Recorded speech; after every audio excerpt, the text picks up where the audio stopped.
See it fill up. Whew. It's quite the weekend, yes?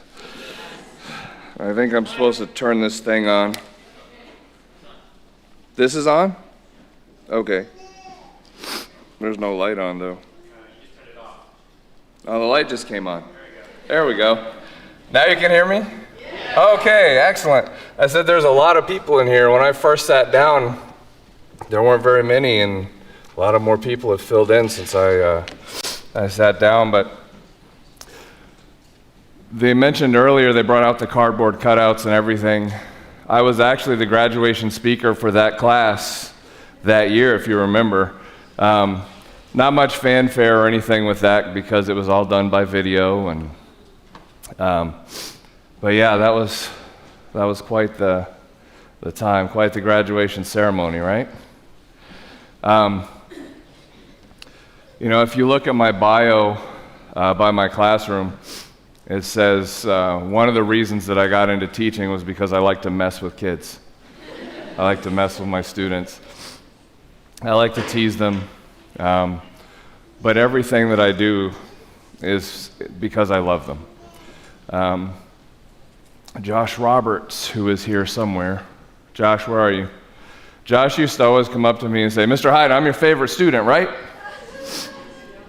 He would always say that to me, and I would always give him the same response. You guys remember what the response is? I dislike all my students equally, right? But today I can honestly say, you are my favorite 12th grade class from Atholton Adventist Academy that I have sponsored.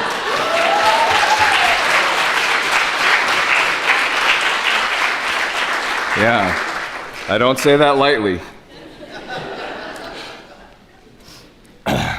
This morning, my goal is to talk about loving God and loving people.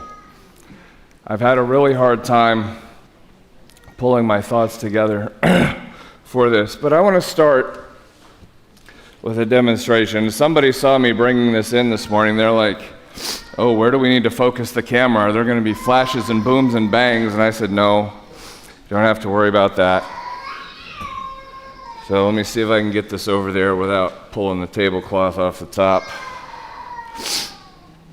All right, here we go. I'm going to get comfortable. Is that all right? Okay. All right. Because I'm going to get my hands a little dirty, so I'm going to roll up the sleeves a little bit. So, just an ordinary container. But this container represents your life, okay? And the important things, or the things that are important to filling our life up. And there's certain things that in our life are big things, the big rocks, so to speak, in our life. And so we have some big rocks here. So that's a pretty good sized rock, right? So maybe this is family. Okay, can we agree that's family? Sure. It's not beautiful, but not all families are beautiful, but you know. So family takes up a good amount of space. Maybe church. Is church a big thing in our lives? Should be, right? How about relationships? Relationships important? Very. Okay. We'll put that in there. How about devotions? Devotions important? It's a pretty big rock. Okay. Are we full yet? We still got some space to go. Volleyball? Not big enough. Yeah. Maybe that should, yeah. No. Volleyball, we'll put it in there. Let's see, what's another one? Shout out another. School? All right, school. Let's see, school fits in there. Are we full yet? What do you think? Are we there? Is it full? No? All right, so what's another one? What's another one we could say? Hobbies, job. Oh, job.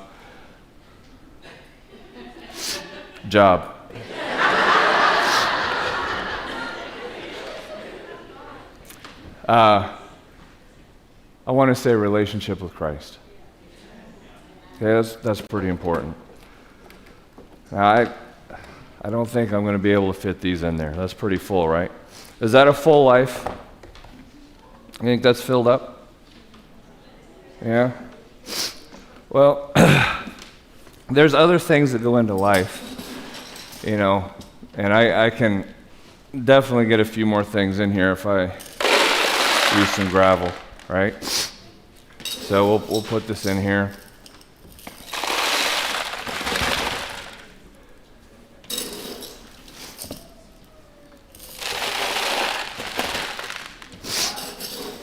It's a lot of work here. I'm going to work up a sweat in a second. All right. So, a bunch of other stuff. Snacks, movies, more snacks. You can tell I like my snacks. All right, that's pretty full, right? Would you say we're filled up? Is there room for more stuff? Yeah? Let's see. I think we got... Oh yeah, we can get some more stuff in there. We can pack this in real good, right? Shake this up. Oh, I'm throwing rocks in church. Somebody might complain to the conference. All right, what do you think? Is that full? Is there any more space in here?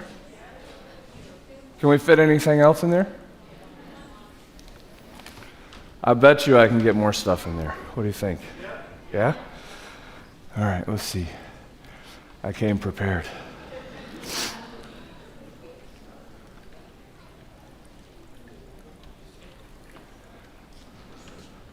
All right, it's going.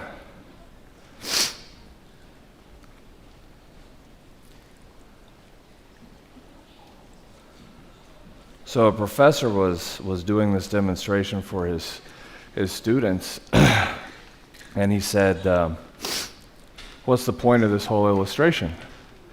And somebody raises their hand and shouts out, no matter how busy you are, there's always room to fit more in. And the professor was like, no, I don't think that's it. But what happens? Remember, this was our relationship with Christ, right? What happens if that's missing? Or our daily devotions. I don't know if I can get another one out. We're working on it. Sorry, just give me a second.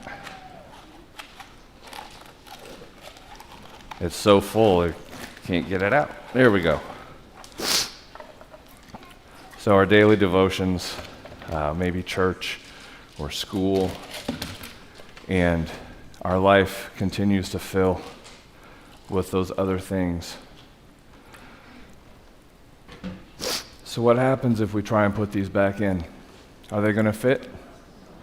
They're not going to fit, right? So if we put that back in, we just spilled a whole bunch of water, and that's not going to go. So Mr. Hyde, what's the point? The point is, there are cornerstones in your life, right? And if you don't put them in and don't make them a priority, once your life is full, you can't fit them in. They won't go. They have to be priority. They have to come first. Dry my hands on here. All right. So this whole idea of loving people, or loving God, loving people, the only way to do that is to have the big rocks in our life in the correct place, right? The things like communing with the Father when you wake up in the morning, spending time in His Word, giving yourself in daily surrender to God. Those are the big cornerstones. Those are the big rocks. And if you don't put them in first, it's very easy. If you think about your day, I know if I think about my day, if I don't get that in first thing in the morning, the day goes, right? And we get to nighttime and what happens? We're exhausted, right? We want to brush our teeth and go to bed. Sometimes the brushing of the teeth is optional, right? It's true. It's true. But we want to brush our teeth and go to bed. And so it's super important to put those big rocks in first and stay solid with those things. 1 John 4:7-11 says, "Dear friends, let us love one another, for love comes from God. Everyone who loves has been born of God and knows God. Whoever does not love does not know God, because God is love. This is how God showed his love among us. He sent his one and only Son into the world that we might live through him. This is love. Not that we loved God, but that he loved us and sent his Son as an atoning sacrifice for our sins. Dear friends, since God so loved us, we also ought to love one another." And I want to put to you today that if you don't love God, you can't love people. There won't be space in your life to love people if you don't love God. The more love you have for God, the bigger your relationship is with God, the bigger the capacity you have to love people. Okay? Obviously, Jordan was talking about volleyball. Volleyball is a passion, right, for both of us. And we did do lessons. I just want to say, maybe of the 40 minutes, we spent 15 on the lesson, but we did do lessons. But I get what he's saying. Obviously, that didn't mean anything to him. It was the volleyball part that meant more, so. But anyway, I lost my train of thought, sorry. One of the biggest triumphs for me with this team this year was that our goal every game was to make sure that we glorified God through our behavior and through our play. God has created our bodies in an incredible way and given us abilities to do things. And so that was always a prayer at the beginning of every game. Help us to glorify you through our game today, through our attitude and through our play. And every practice we try and have a little worship just to help keep that God focus with what we're trying to do. And on Monday, we played a team that we were fortunate enough to beat. We had 3 sick players. We had 2 dehydrated players. It was a challenge. It's probably our biggest challenge of the year. But on Wednesday, one of the players of the team that we beat on Monday showed up for the game. And I heard this, "Hey!" And I look over, and this young man had walked into the gym, and my whole team was over there saying hello and welcoming him to our game. And during the game, Mrs. Pastor O'Phil asked, his name is Boaz, he's from Jewish day school.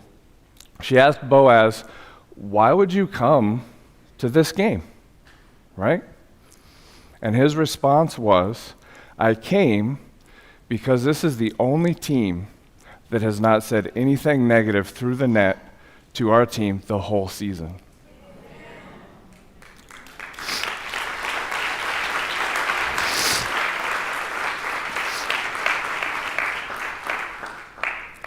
The championship was great, but that was greater. Okay? That's a life lesson that these young men have strived for and have worked hard to achieve. They love God, and that allows them to then do what? Love people. And even though they may not be really close to some of these other players, their witness was strong. And because they love God, they can love people. So I want to encourage you as you move on and go about the rigors of college or wherever it is you end up going. Take time for the big rocks, because the big rocks allow you to love the people around you. Thank you.